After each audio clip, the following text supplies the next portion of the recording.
squared t for something in terms of y. And so what do I get?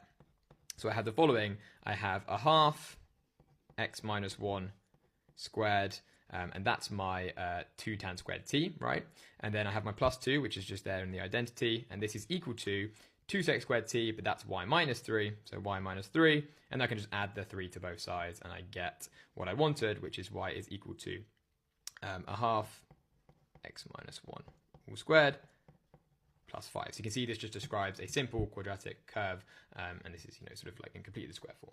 So for the final part of this question, we're told that the straight line with the equation y is equal to minus a half x plus k, where k is a constant, intersects c at 2 distinct points. Find the range of possible values for k.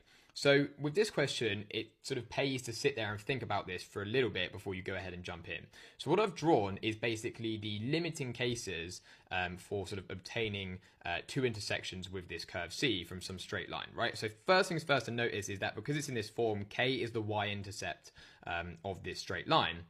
Now, my drawings aren't the best here, right? Of course, they should have the same gradient. But the idea is that you can see that there's 2 things which are going to stop this curve from having 2 intersects, right? With this, this straight line from having 2 intersects with this curve.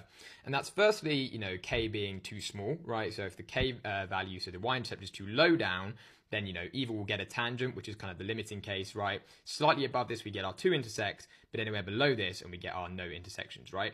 And that comes from the fact that, this is always the case with when you have a straight line and, you're sort of thinking about where it crosses a quadratic. There's always 3 possibilities, right?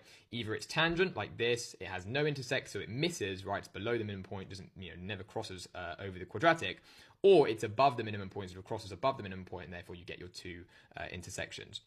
So that's the first limiting case, and that's just basically going to boil down to, looking at the discriminant of, solving these quadratic simultaneous equations you get sort of from, like you would if you would just basically doing this in a kind of separate case.